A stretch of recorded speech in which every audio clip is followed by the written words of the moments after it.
नमस्कार दोस्तों, आज मैं आपको बताने जा रहा हूँ पुट सेलिंग होती क्या है। मैंने एक वीडियो डाली आज सुबह और लोगों को दिखाया कि कैसे प्रॉफिट बनाया जाता है पुट सेलिंग में। तो कुछ कमेंट्स ऐसे आए मुझे कि यार आप तो ट्रेडिंग से मना करते थे, आप ट्रेडिंग करने लग गए और ये जुआ है। अरे भैया, अगर बात समझ नहीं आती ना तो पूछ लिया करो, या गूगल पे जाके या यूट्यूब पे जाके सर्च कर लिया करो। ये पुट सेलिंग होती क्या है। पुट सेलिंग जुआ नहीं है। आपको मैं समझाता हूँ कि पुट सेलिंग होती क्या है। जो पुट बाइंग करते हैं ना या ऑप्शन बाइंग करते हैं वो जुआ खेल रहे हैं। जो ऑप्शन पुट सेलर हैं वो बैंकर है, वो जुआ नहीं खेल रहा, वो जुआ खेलने वालों का पैसा हजम कर रहा है। जैसे स्टॉक ब्रोकर होते हैं, स्टॉक ब्रोकर कभी नुकसान में गए क्योंकि लोग वहाँ जाके खेलते हैं, कमीशन देते हैं और कमीशन जो है स्टॉक ब्रोकर अपने पास रखता रहता है। उसका तो कोई खतरा है ही नहीं, उसको नुकसान है ही नहीं, वो तो पैसे जमा करता रहेगा, वो घर बनाता रहेगा अपने। तो मैं अभी आपको समझाता हूँ कि पुट सेलिंग होती क्या है। अब जैसे जुए की बात लोग कर रहे हैं, भैया कसिनो में जो जाके खेलता है जुआ, कसिनो में वो जुआरी है, कसिनो नहीं जुआरी। कसिनो का तो बिजनेस मॉडल कामयाब है, दुनिया में कसिनो फ्लोरिश हो रहे हैं, इतना पैसा बना रहे हैं। मैंने भी 15 साल कसिनो में काम किया। कसिनो लाखों डॉलर सैलरी देता है लोगों की, इतना ज़्यादा कसिनो पैसा बनाता है। तो आप कसिनो बन रहे हो। पुट सेलर जो है ना, वो या ऑप्शन सेलर है, वो कसिनो होता है। जो ऑप्शन बायर होता है ना, वो प्लेयर होता है जाके जो खेलता है। अब अगर जो जुआ खेलता है उसने मना तो होना नहीं, तो उसने कहीं तो पैसे देने हैं। तो भैया कसिनो जो उन्होंने खोले हुए हैं वो कहते हैं ठीक है भैया पैसे दे दो मुझे। तो कसिनो पैसे इकट्ठे करता है, जैसे स्टॉक ब्रोकर पैसे इकट्ठे करता है। और अगर भैया मैचों में लोग लगाते हैं, पैसा हारते हैं, तो भैया क्या कोहली का कसूर है या क्रिकेट कंट्रोल बोर्ड का कसूर है? उन्होंने तो क्रिकेट खेलनी है। आप पैसे लगाते हो, आपने हारना है तो हारो। वो तो क्रिकेट खेल रहे हैं, वो तो बना रहे हैं पैसे, कोहली भी बना रहा है और बाकी सारे बना रहे हैं पैसे। तो आप कसिनो बनो। जो पुट सेलिंग है, मैं आपको समझाता हूँ पुट सेलिंग होती क्या। बड़े सिंपल तरीके से समझाता हूँ। अगर ये भी समझ ना आई तो समझ लो कि आप छोड़ दो इस काम को। पुट सेलिंग क्या होती है, मैं एग्जांपल देता हूँ आपको। जैसे आपने एक चंडीगढ़ में फ्लैट देखा, वो फ्लैट 1 करोड़ का है और आपके पास पैसे नहीं है, आप नहीं ले सकते।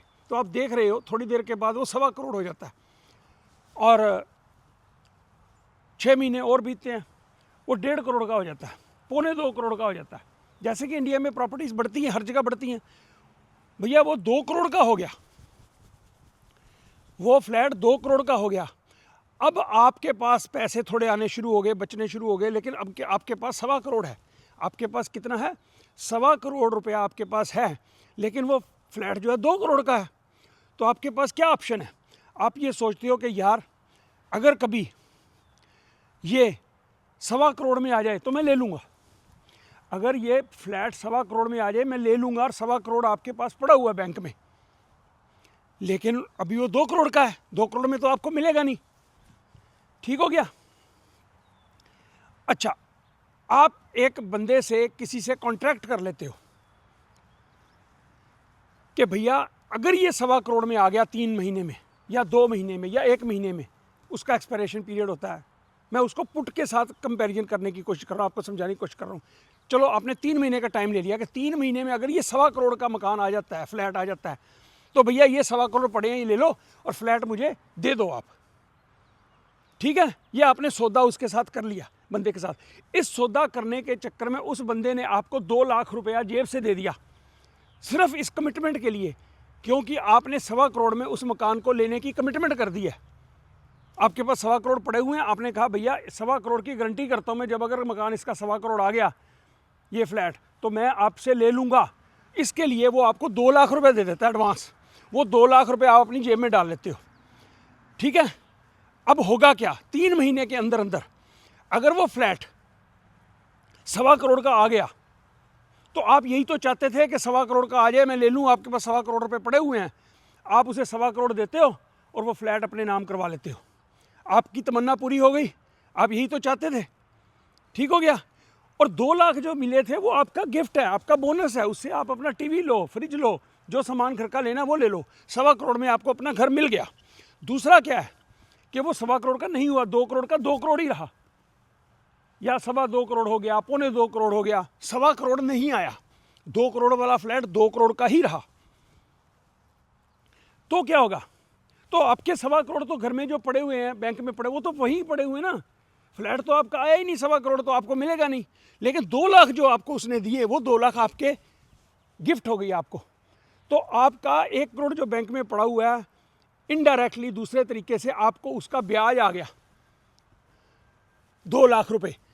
बैंक ने जो ब्याज दिया वो अलग से है, उसके ऊपर आपको 2 लाख का ब्याज आ गया। ये होती है भैया पुट सेलिंग। अब मैं इसको शेयरों में समझाता हूँ कि शेयरों में कैसे इसको खेलते हैं। रिलायंस है, रिलायंस 1000 रुपये का शेयर है, आप कहते हो कि भैया 600 रुपये में रिलायंस आ जाएगा तो मैं ले लूँगा, 600 रुपये में रिलायंस आ जाएगा तो मैं ले लूँगा। 60,000 रुपये आपके पास पड़े हुए हैं घर पे या बैंक में, तो आप क्या करते हो कि किसी के साथ सौदा कर लेते हो कि भैया 3 महीने के अंदर अंदर या 2 महीने के अंदर, जो भी टाइम पीरियड आप डिसाइड करते हो, 6 महीने भी हो सकता है, जो भी टाइम पीरियड आप डिसाइड करो, उस दौरान ये कहते हो, किसी के साथ कॉन्ट्रैक्ट कर लेते हो कि भैया, उसे कहते हैं पुट बेचना। आप 600 रुपये में रिलायंस की पुट बेच दोगे और पुट बेचने के आपको पैसे मिलेंगे। वो बंदा कहता है आपके पास 60,000 रुपये पड़े हुए हैं, रिलायंस 1 लाख रुपए का है, 100 शेयर अभी, लेकिन आपके पास 60,000 है और आपने 60,000 में लेना है, वो 600 रुपये में आपके रिलायंस का शेयर लेना है आपने। तो आपके पास 60,000 रुपये पड़े हुए हैं, दूध तो दे नहीं रहे, वो 60,000 पड़े हुए हैं, आपने 600 रुपये की रिलायंस की पुट बेच दी, 600 रुपये की आपने पुट बेच दी 3 महीने के लिए, और उस बंदे ने भाई साहब आपको 2,000 रुपये एडवांस दे दिए कि भैया ये सौदा जो हुआ आपका मेरा, जब 600 रिलायंस आएगा तो मैं आपको 100 शेयर रिलायंस का दूंगा और आपसे 60,000 रुपये ले लूँगा, और उस कमिटमेंट के लिए ये लो पकड़ो 2,000 रुपये कॉन्ट्रैक्ट, उसका प्रीमियम कहते हैं, पुट का प्रीमियम वो देता है, जो खरीदता है पुट वो देता है आपको प्रीमियम। वो जुआ खेल रहा है वो बंदा जो पुट जो है खरीद रहा है, बेचने वाले को 2,000 रुपये मिल गए, उसने अपनी जेब में डाल लिए, 60,000 उसके अपने घर पे रखे हुए हैं। 3 महीने में अगर तो रिलायंस 600 रुपये का आ जाता है, 600 रुपये का रिलायंस आ गया, तो भैया आप यही तो चाहते थे कि 600 रुपये में रिलायंस लेना आपने, आप 60,000 रुपये उसको दोगे, 100 शेयर रिलायंस का ले लोगे, और 2,000 जो मिला था वो आपका अपना, आपको 2,000 मिल गया, 58,000 रुपये में रिलायंस का 100 शेयर मिल गया, ठीक हो गया। तो इसमें जुआ कहाँ?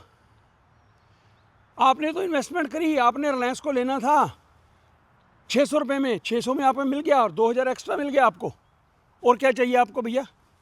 तो इसमें जुआ कहाँ से आ गया? ये होती है पुट बेचना। 60,000 रुपये जो अपने घर पड़े हुए हैं या बैंक में पड़े हुए, उसका कोई ब्याज नहीं आ रहा, आप इंतजार में कर रहे हो कि रिलायंस 600 आएगा तो लूँगा, तो भैया पड़े पड़े उसका पैसे का तो कुछ बनना नहीं है।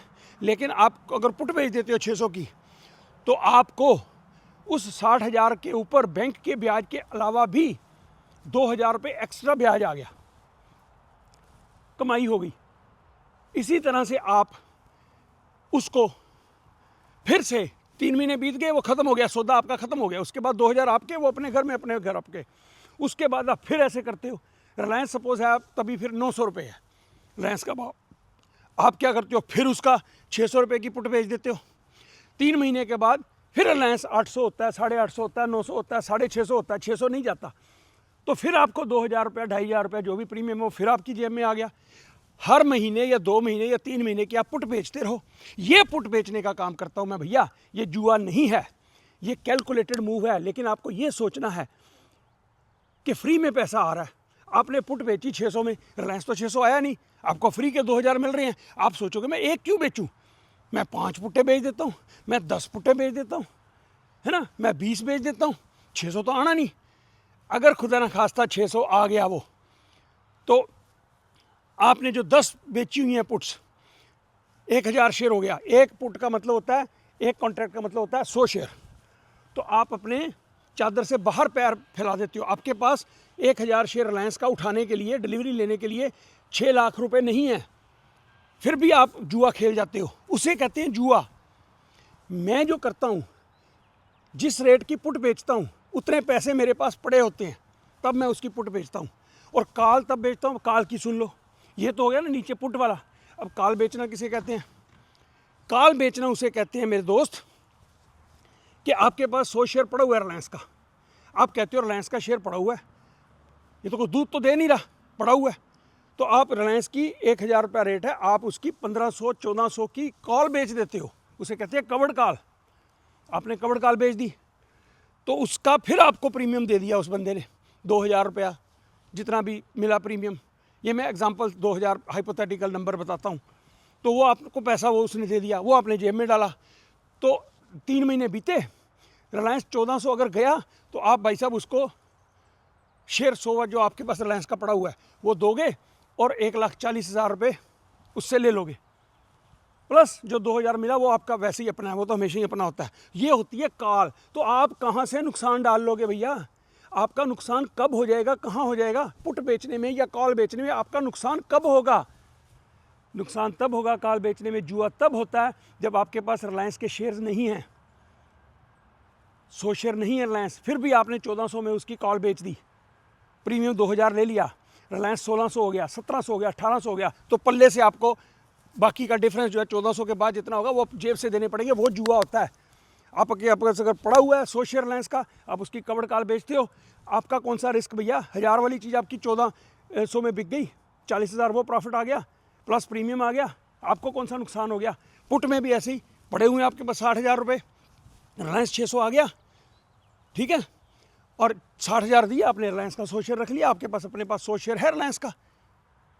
क्या उसमें खतरा है? क्या गड़बड़ है? क्या जुआ है? तो भैया एक बात तो ये सुन लो कि पुट जो है बेचने से कोई जुआ नहीं है। जो पुट खरीद रहा है वो जुआ कर रहा है, या कॉल जो खरीद रहा है वो जुआ कर रहा है। ऑप्शन बाइंग डेंजरस है, ऑप्शन सेलिंग बैंकर का काम है, कसिनो वाला काम है। कसिनो कभी नुकसान में नहीं रहता, कसिनो हमेशा कमाता है, इस बात को समझो। दूसरी बात जो कमेंट्स मैंने देखे हैं, लोग कह रहे हैं कि आप जो है ना अब कुछ बेचने के लिए या अपना कोई प्लान बेचने के लिए काम कर रहे हो। भैया मैंने हाथ जोड़ के बता दिया सबको, पहले दिन से, पहली वीडियो मेरी अगर जाके मेरे चैनल पे देखो, फर्स्ट वीडियो, उसमें क्या है, मैं कभी भी आपको कोई चीज़ नहीं बेचूंगा।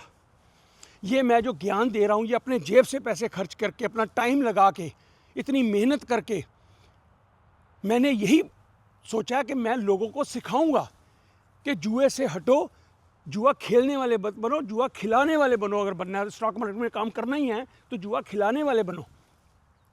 तो इस तरह से पैसा बनाने के लिए मैं लोगों को बताऊंगा तरीके के पैसे कैसे बनते हैं, 7% लोग कैसे बनाते हैं पैसे। समझ आई बात करते हो, अरे भैया मैंने क्या लेना है, मेरे पास तो इतना अच्छा कैपिटल है। एक दिन का मैंने अभी स्क्रीनशॉट लगाया था, एक दिन में 40,000 का प्रॉफिट है मेरा, $40,000 का। कितना होता है?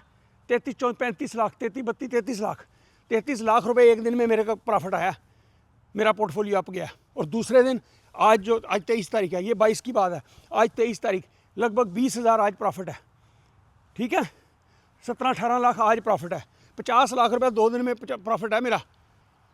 तो मैं किसी को क्या बेच के लूँगा भैया? ये गरीब लोग जो इंडिया में नुकसान कर रहे हैं, ट्रेडिंग कर करके नुकसान कर रहे हैं, घर बेच रहे हैं, लोगों के नीचे कमेंट्स देखो, उनकी हेल्प करने की कोशिश कर रहा हूँ मैं। 37 साल मैंने झक नहीं मारी। अब मैं ये सब कुछ सीख के ऐसे निचोड़ निकाल आया हूँ कि भैया कैसे बैंकर बनना है, कैसे कसिनो बनना है। खिलाड़ी नहीं बनना, कसिनो बनना है। ऑप्शंस खरीदने नहीं है, ऑप्शंस बेचने हैं। सीख लोगे तो फ़ायदा है आपका, ठीक है।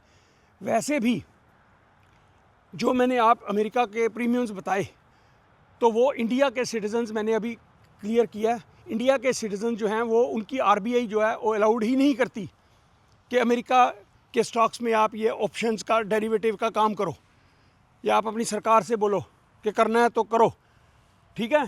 और पाकिस्तान के लोग कर सकते हैं, कनाडा के लोग कर सकते हैं, इंग्लैंड के लोग कर सकते हैं, दुबई के लोग कर सकते हैं, ऑस्ट्रेलिया के लोग कर सकते हैं, न्यूजीलैंड के लोग सारी दुनिया के लोग कर सकते हैं। अमेरिका में मार्जिन अकाउंट खोल के ये पुट बेचने का काम, कॉल बेचने का काम कर सकते हैं।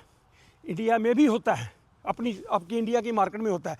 वहाँ का प्रीमियम कितना है मुझे नहीं पता, क्योंकि मैंने इंडिया में काम नहीं किया, 25 साल के लगभग हो गए। इंडिया की मार्केट का मुझे प्रीमियम्स नहीं पता है। अगर आपको यही काम इंडिया की मार्केट में करना है, हो सकता है वहाँ पे प्रीमियम्स कम या ज़्यादा हों। जैसे मैंने आपको एग्जांपल दिखाया कि 25% पर मंथ रिटर्न आ सकता है सेफली, तो इंडिया में हो सकता है 15% आ जाए, 12% आ जाए, इसी स्ट्रेटजी से 10% आ जाए। मैं इस बारे में भी रिसर्च करूँगा कि इंडिया की मार्केट में कितना प्रीमियम है, कितना रिटर्न आता है और मार्जिन कितना यूज़ करता होता है। ठीक हो गया बात। तो ये भैया बात हुई, मुझे कुछ नहीं बेचना है आपको, मैंने आपसे कोई पैसा नहीं लेना। मुझे किसके लिए लेना है? मेरा आलीशान घर है, मेरा प्यारा कुत्ता, इतना प्यारा कुत्ता। बबर, से हाय, हाय टू माय पीपल, से हाय। इतनी प्यारी मेरी पत्नी है, इतना प्यारा खूबसूरत घर है, मुझे बैंक में पैसे हैं, मुझे किससे क्या लेना है भैया? मैं तो सिखा रहा हूँ, कोशिश कर रहा हूँ, जेब से पैसे खर्च के मैंने $1000 का कैमरा लिया, अभी लैपटॉप कल लेके आया हूँ $1400-1500 का, और इतना ये माइक, ये वो, इतना सामान खरीद रहा हूँ मैं। ये सारा कर रहा हूँ कि अच्छे से वीडियो बनाऊँ, आपके पास ला के लेके आऊँ, और मुझे और कुछ नहीं चाहिए। मैंने कभी नहीं बेचना आपको कुछ भी। पॉडकास्ट इंडिया में करे, जेब से पैसे खर्च के आया हूँ, जितने भी पॉडकास्ट करे हैं मैंने। ये कभी मेरे पे तोहमत लगाना कि मुझे पैसे की तमन्ना है। मैं बड़े आम गरीब परिवार से हूँ और भगवान ने मुझे अब इतना दे दिया है, इतना दे दिया है कि मुझे पैसे की लालच नहीं है। मुझे मोहब्बत चाहिए, प्यार चाहिए और लोगों को गाइड करना है मुझे। ये अपना जो ज्ञान है मैंने 61 साल में लिया हुआ है, उस ज्ञान के बेसिस पे मैं आपको जुए से हटाना चाहता हूँ। स्टॉक मार्केट एक इतना बड़ा गेम है, उसमें 1 लाख तरीके जुआ खेलने के हैं और 1 लाख तरीके जुआ ना खेलने से पैसे बनाने वाले हैं। स्टॉक ब्रोकर कितने पैसे बनाते हैं? कोई स्टॉक ब्रोकर आपने बैंकरप्ट होते हुए देखा? कितने स्टॉक ब्रोकर हैं मैं जानता हूँ, धड़ाधड़ पैसे बनाते हैं, कमीशन उनका आती जाती है, क्योंकि उनका नुकसान ही नहीं है, कमाना ही कमाना है उन्होंने। तो भैया ये पुट कॉल बेचने वाला जो काम है ना, ये हाई प्रोबेबिलिटी वाली गेम है। ऑप्शन खरीदने वाली जो गेम है वो लो प्रोबेबिलिटी वाली गेम है। आपके 90% चांस हैं गंवाने के। ऑप्शन जो खरीदते हैं, 10 शेयर के ऑप्शन खरीदते हैं, एक चल जाता है, उससे वो पैसे बना लेते हैं, 9 में से वो नुकसान होता है, अंत में वो नुकसान में ही रहते हैं। तो ये बात समझ लो मेरे भाइयों, मेरे दोस्तों। मेरे को ऐसे ऐसे कमेंट्स करके डिस्करेज करने की कोशिश ना करो, ना मैं होऊंगा। मैं अपने मकसद में जो लगा हूँ, जिस मकसद से मैं इस काम में आया हूँ, वो मैं पूरा करूँगा। क्योंकि मेरा अब ये बाकी की ज़िंदगी जीने का ये पर्पस है कि मैं कैसे एजुकेट करूं। ये सिर्फ फाइनेंशियली नहीं, पैसे के लिए नहीं, मैं और भी चीज़ों में आपको मोटिवेट करूंगा कि किस तरह से समाज में खुश रहना है, अपने घर में खुश रहना है, परिवार के साथ कैसे खुश रहना है, सोसाइटी में कैसे अच्छे इंसान बन के रहना है, और मानसिक खुशी किस चीज़ में है, किस चीज़ में परेशानियां हैं। ये सारी चीज़ें मुझे आपको बतानी हैं, ठीक है? तो मुझे पैसा नहीं चाहिए भैया, आपका पैसा नहीं चाहिए। मेरे पास भगवान का दिया हुआ बहुत कुछ है। कितना प्यारा मौसम, कितना प्यारा घर। भैया शुक्र है उस भगवान का। सुबह शाम मैं तो भगवान से प्रार्थना करता हूँ कि थैंक यू भैया, थैंक यू। और जो मेरा चैनल देखते हैं, जो मेरे से जुड़े हुए हैं, जितने भी मेरे आसपास लोग हैं, उनके लिए मैं अरदास करता हूँ, भगवान से प्रार्थना करता हूँ कि वो खुश रहें, फ़ायदे में रहें, सेहतमंद रहें हर तरह से, तो मैं उनको कुछ दे पाऊँ। ये कभी आज के बाद ना सोचना भैया कि मैंने आपसे कुछ लेना है। मुझे आपसे कुछ भी नहीं चाहिए। अगर चाहिए तो आपकी दुआएं चाहिए, गुड विशेस चाहिए, मोटिवेशन चाहिए। Hope you understand this. बाकी मैं कवर्ड कॉल के ऊपर एक वीडियो बनाऊंगा अच्छी सी, तो आपको समझ आएगी। पुट के ऊपर भी एक वीडियो बनाऊंगा, जो पुट कैसे बेचते हैं, ऑप्शन कैसे बेचते हैं, यही सिखाना है मुझे। सिखाने का मतलब ये नहीं कि मुझे पैसे लेने आपसे, मुफ्त में सिखाना है भैया, मुफ्त में सिखाना है मुझे। ठीक है? नमस्कार, थैंक यू सो मच।